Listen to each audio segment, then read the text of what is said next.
નમસ્કાર મિત્રો, રાજ્ય પરીક્ષા બોર્ડ દ્વારા આજ રોજ એટલે કે 12/2/2026ના રોજ શિક્ષક અભિરુચિ કસોટી માધ્યમિક એટલે કે ટાટ સેકન્ડરી ટાટ 1 2026 માટે જે નોટિફિકેશન બહાર પાડેલ છે તેને લગતી સંપૂર્ણ માહિતી મેળવીશું।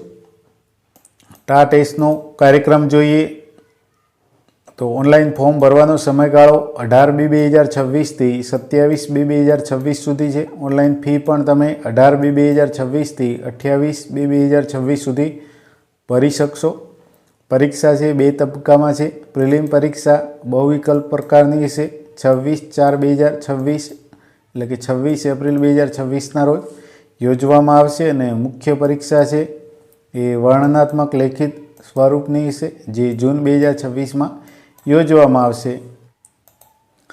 પરીક્ષા છે કયા વિષયોની યોજવામાં આવશે તો ગુજરાતી અને અંગ્રેજી માધ્યમમાં દર્શાવેલ વિષયોની કસોટી યોજવામાં આવશે। એમાં ગુજરાતી માધ્યમમાં કયા કયા વિષયનો સમાવેશ થાય છે? Gujarati, Hindi, English, social science, math science, Sanskrit, computer, physical education અને એગ્રીકલ્ચર વિષયનો સમાવેશ થાય છે। તો ગુજરાતી માધ્યમ સાથે આ વિષયો સાથે સ્નાતક પ્લસ બીએડ કરેલ હોય તેઓ મિત્રો ટાટ એસની એટલે કે ટાટ 1ની પરીક્ષા આપી શકશે માધ્યમિક માટે। અને અંગ્રેજી માધ્યમમાં Gujarati, Hindi, English, social science, math science, Sanskrit, physical education તો એટલા વિષયોનો સમાવેશ થાય છે। તો આ વિષયો સાથે સ્નાતક પ્લસ બીએડ કરેલ હશે તેવા મિત્રો ફોર્મ ભરી શકશે। શૈક્ષણિક લાયકાત તો વિષય મુજબ સ્નાતક પ્લસ બીએડ એટલે કે જે તે વિષય મુજબ સમકક્ષ લાયકાત ધરાવતા હશો તે મિત્રો ઓનલાઈન અરજી કરી શકશે। અને વર્ષના તાલીમી જે લાયકાત છે એ વર્ષના છેલ્લા વર્ષમાં હશે એ મિત્રો પણ ઓનલાઈન અરજી કરી શકશે। પરંતુ શિક્ષક ભરતી પ્રક્રિયા જાહેર થાય ત્યાં સુધીમાં ડિગ્રી મેળવી લેવાની રહેશે, અન્યથા આપનો હક રદ થશે।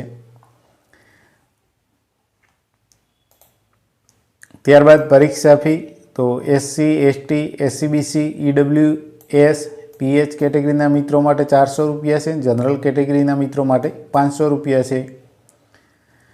કસોટીના સ્વરૂપમાં જોઈએ તો પ્રાથમિક અને મુખ્ય કસોટી એમ બે તબક્કામાં યોજવામાં આવશે। પ્રાથમિક કસોટી અગાઉ જણાવ્યા મુજબ બહુવિકલ્પ પ્રકારની છે। મુખ્ય પરીક્ષા છે વર્ણનાત્મક લેખિત સ્વરૂપની છે।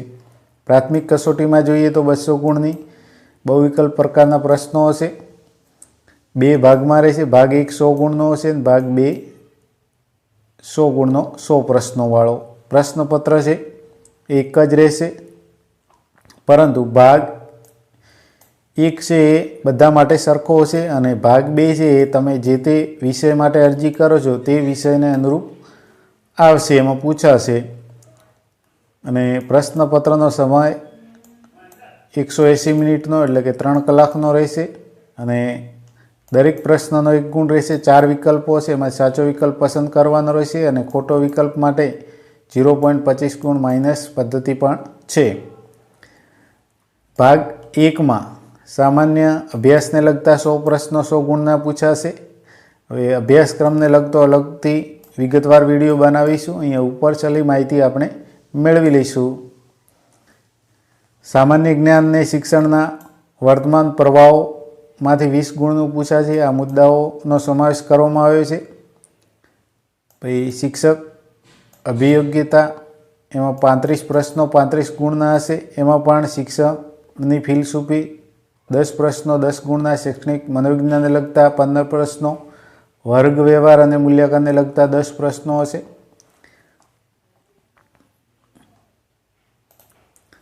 તાર્કિક અભિયોગ્યતા કસોટીને લગતા 15 પ્રશ્નો હશે અને અંગ્રેજી ભાષાની જાણકારીને લગતા 15 પ્રશ્નો હશે। આમ ભાગ 1માં આ રીતે 100 ગુણના 100 પ્રશ્નો હશે। ભાગ 2 એ ખાસ વિષયની કસોટી હશે, એટલે કે વિષય વસ્તુ આધારિત તમે જે વિષય માટે અરજી કરો છો એ વિષય વસ્તુ આધારિત 80 પ્રશ્નો હશે અને વિષય વસ્તુ આધારિત પદ્ધતિના 20 પ્રશ્નો હશે। આ પરીક્ષાનું કઠિનતા મૂલ્ય છે એ સ્નાતક કક્ષાનું રહેશે। પરીક્ષાનું માધ્યમ તો ગુજરાતી અને અંગ્રેજી એમ બે માધ્યમમાં પરીક્ષા યોજવામાં આવશે। તમને કોઈ પણ એક માધ્યમમાં જ પરીક્ષા આપવા દેવામાં આવશે। એક કરતાં વધુ અરજી કરશો તો પણ કોઈ પણ એક જ વિષય અને એક જ માધ્યમની કસોટીમાં ઉપસ્થિત રહી શકશો। ત્યારબાદ જોઈએ મુખ્ય પરીક્ષા। તો પ્રાથમિક પરીક્ષામાં જે કટ ઓફ આધારિત વધુ ગુણ મેળવનાર ઉમેદવારો મુખ્ય પરીક્ષા આપી શકશે। મુખ્ય પરીક્ષા જે લેખિત સ્વરૂપની રહેશે। મુખ્ય પરીક્ષા છે એમાં 2 પ્રશ્નપત્ર અને અંગ્રેજી સજ્જતા આધારિત 100 ગુણનું હશે અને બીજું વિષય વસ્તુ અને વિષય પદ્ધતિ આધારિત સજ્જતાનું 100 ગુણનું પ્રશ્નપત્ર છે। એટલે કે મુખ્ય પરીક્ષા 200 ગુણની હશે। પરીક્ષાનો જે અભ્યાસક્રમ છે ધોરણ 9-10નો રહેશે, પરંતુ કઠિનતા મૂલ્ય છે એ સ્નાતક કક્ષા સુધીનું રહેશે। અને આ ધોરણ 9-10નો અભ્યાસક્રમ છે એ રાજ્ય પરીક્ષા બોર્ડની વેબસાઇટ પર મૂકવામાં પણ આવેલ છે। પ્રશ્નપત્ર 1 100 ગુણ માટે સમયગાળો 150 મિનિટનો રહેશે, એટલે કે 2.5 કલાકનો। અને પ્રશ્નપત્ર 2 જે 100 ગુણનું છે એમાં 180 મિનિટનો, એટલે કે 3 કલાકનો સમયગાળો મળશે। પ્રશ્નપત્ર 1 જે ભાષા ક્ષમતા આધારિત હશે એમાં ગુજરાતી ભાષા ક્ષમતા ગુજરાતી માધ્યમ માટે અને અંગ્રેજી ભાષા ક્ષમતા અંગ્રેજી માધ્યમ માટે એ માધ્યમ મુજબ હશે પ્રશ્નપત્ર 1। તેના અભ્યાસક્રમમાં જોઈએ તો ગુજરાતી માધ્યમ માટે નિબંધ હશે, સંક્ષેપીકરણ હશે, પત્રલેખન, ચર્ચાપત્ર, વ્યાકરણને લગતા મુદ્દાઓનો સમાવેશ કરવામાં આવે છે। આપણે અલગથી વિશેષ વિડીયો બનાવીશું જેની લિંક પણ નીચે ડિસ્ક્રિપ્શનમાં આપીશું।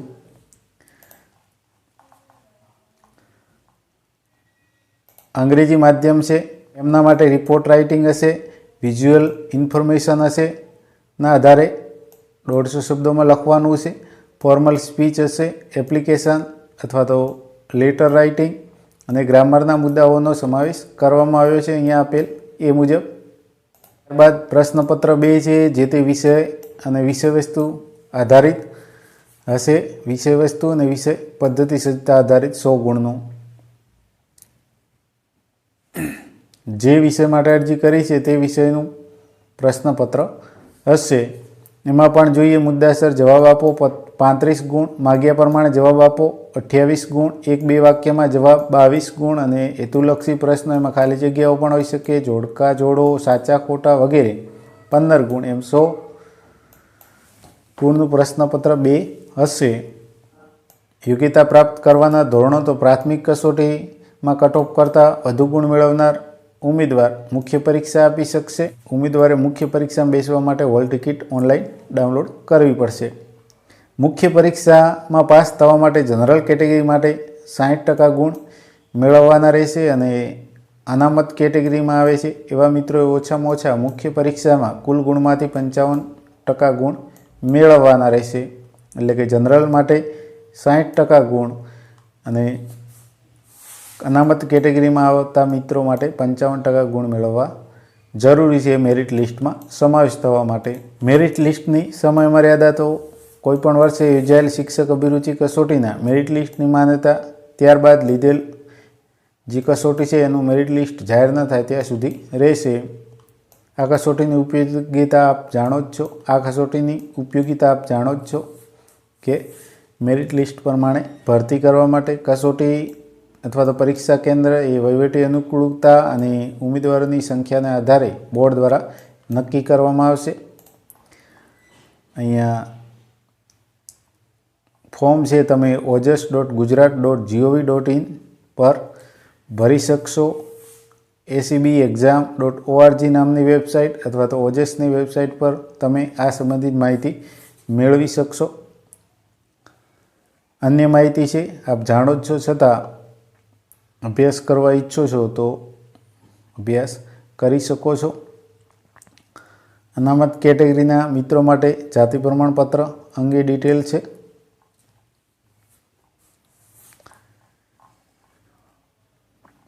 ત્યારબાદ ઓનલાઈન અરજી કેવી રીતે કરવી તેની વિગત પણ આપેલ છે।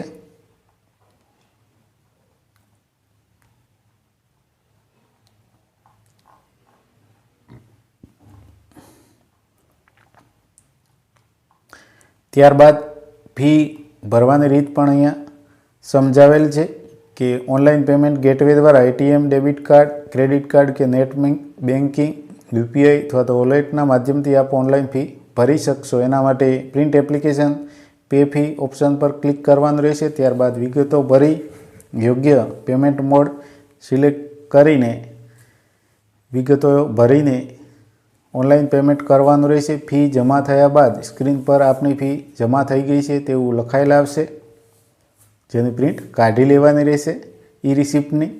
અને જો ફી નહીં ભરાઈ હોય તો સ્ક્રીન પર આપની ફી ભરાય નથી તેવું જોવા મળશે. અને બેંક ખાતામાંથી રકમ કપાયા બાદ પણ ઈ રિસિપ્ટ જનરેટ ન થાય તો રાજ્ય પરીક્ષા બોર્ડના મેલ GACB21@gmail.com પર મેલ કરવાનો રહેશે. જો ઓનલાઈન ફી ભરાશે નહીં તો હોલ ટિકિટ પણ નીકળશે નહીં. તો મિત્રો, આશા રાખું કે આ વિડીયો આપને ઉપયોગી બનશે. જો આપ મારી ચેનલ પર નવા હો તો ચેનલને સબસ્ક્રાઈબ કરી વિડીયો શેર કરશો. આભાર.